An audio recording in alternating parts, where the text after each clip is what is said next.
নামের উপর সূরাতুল ইখলাস পাঠ করে ফু দিলে বা দম করলে কি হয় আপনি জানলে অবাক হয়ে যাবেন। খুবই গুরুত্বপূর্ণ এবং একটি কার্যকারী আমল। যারা আজকের এই আমলটা করবেন তারা অবশ্যই ভিডিওটি শুরু থেকে শেষ পর্যন্ত মনোযোগ সহকারে দেখবেন। আপনি যদি ভিডিওটি শুরু থেকে শেষ পর্যন্ত মনোযোগ সহকারে দেখতে পারেন তাহলে কিন্তু আপনি আমলটি সঠিকভাবে করতে পারবেন ইনশাআল্লাহ। আর যারা এখনো আমাদের ছোট্ট চ্যানেলটা এখনো সাবস্ক্রাইব করেন না, দয়া করে এখনই আমাদের ছোট্ট চ্যানেলটা সাবস্ক্রাইব করে আমাদের সঙ্গে থাকুন। আর যারা অলরেডি সাবস্ক্রাইব করেছেন তাদের সবাইকে অসংখ্য ধন্যবাদ। আর অবশ্যই সবাই ভিডিওর কমেন্টে আমিন লিখে যাবেন। জানি না কার আমিন কখন আল্লাহ তাআলা কবুল করে নেয়। জানি না কার দোয়া আল্লাহ তাআলা কখন কবুল করে নেয়। এজন্য আমিও আপনাদের জন্য দোয়া করব। আপনারাও আমাদের জন্য আমার জন্য দোয়া করবেন ইনশাআল্লাহ। এই আমলটা করার পূর্বে আপনি আগে নিজেকে পাক এবং পবিত্র করে নিতে হবে। তারপর আপনি উত্তম রূপে অজু করে নিবেন এবং যেই জায়গায় বসে আপনি আমলটি করবেন সেই জায়গাটি যেন অবশ্যই পাক এবং পবিত্র হয়। আপনি আমলটি করার পূর্বে ১ম এ আপনি ৩ বার ইস্তেগফার পাঠ করে নিবেন। আস্তাগফিরুল্লাহ রাব্বি মিন কুল্লি যামবি ওয়া আতুবু ইলাইহি। আস্তাগফিরুল্লাহ রাব্বি মিন কুল্লি যামবি ওয়া আতুবু ইলাইহি। আস্তাগফিরুল্লাহ রাব্বি মিন কুল্লি যামবি ওয়া আতুবু ইলাইহি। এইভাবে ৩ বার ইস্তেগফার পাঠ করা হয়ে গেলে তারপর আপনি ৩ বার দুরূদ ইব্রাহিম পাঠ করে নিবেন। আল্লাহুম্মা সাল্লি আলা মুহাম্মাদি ওয়া আলা আলি মুহাম্মাদ কামা সাল্লাইতা আলা ইব্রাহিম ওয়া আলা আলি ইব্রাহিম ইন্নাকা হামিদুম মাজিদ। আল্লাহুম্মা বারিক আলা মুহাম্মাদ ওয়া আলা আলি মুহাম্মাদ কামা বারাকতা আলা ইব্রাহিম ওয়া আলা আলি ইব্রাহিম ইন্নাকা হামিদুম মাজিদ। এইভাবে ৩ বার দুরূদ ইব্রাহিম পাঠ করে নিবেন। তারপর আপনারা ৩ বার সূরাতুল ইখলাস পাঠ করবেন। ৩ বার সূরাতুল ইখলাস পাঠ করে প্রতিবার একবার পাঠ করে একটা করে ফু দিবেন। আউযু বিল্লাহি মিনাশ শাইতানির রাজীম।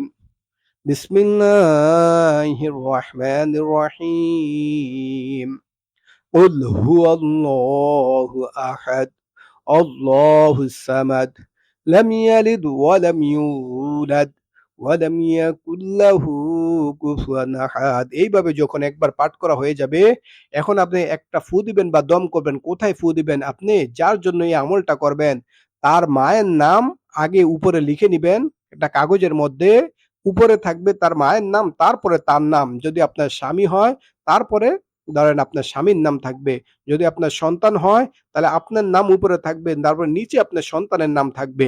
যার জন্য আপনি আমলটা করবেন তার মায়ের নাম উপরে, তারপরে নিচে তার নাম থাকবে। তারপরে ওই কাগজটার উপরে আপনি একটা ফু দিবেন। আবার সূরাতুল ইখলাস পাঠ করবেন। বিসমিল্লাহির রহমানির রহিম। কুল হুয়াল্লাহু আহাদ আল্লাহুস সামাদ লাম ইয়ালিদ ওয়া লাম ইউলাদ ওয়া লাম ইয়াকুল লাহু কুফুয়ান আহাদ। আবার তারপর ওই নামের উপর আবার দ্বিতীয়বার আরেকটা ফু দিবেন। আবার সূরাতুল ইখলাস পাঠ করবেন। পাঠ করে ওই নামের উপর আরেকটা ফু দিবেন। এইভাবে ৩ বার সূরাতুল ইখলাস পাঠ করে ৩ টা ফু দিবেন।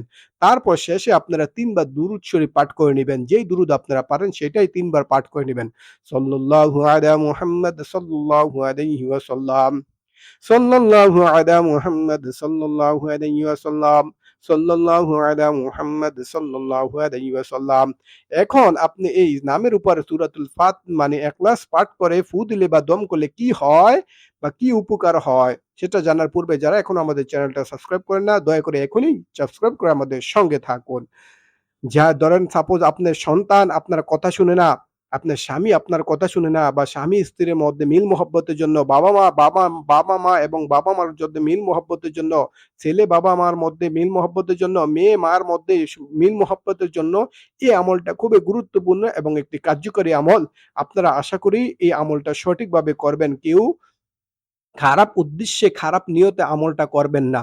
অবৈধভাবে কোনো আমল করবেন না, সেটা কিন্তু উপকারে হবে না, আরো ক্ষতি হয়ে যাবে।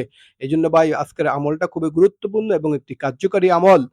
আর এখনই আজকের ভিডিওটা এখানেই শেষ করলাম। আবার দেখা হবে আপনাদের সাথে অন্য কোনো নতুন ভিডিওতে। সে পর্যন্ত আপনারা ভালো থাকবেন, সুস্থ থাকবেন।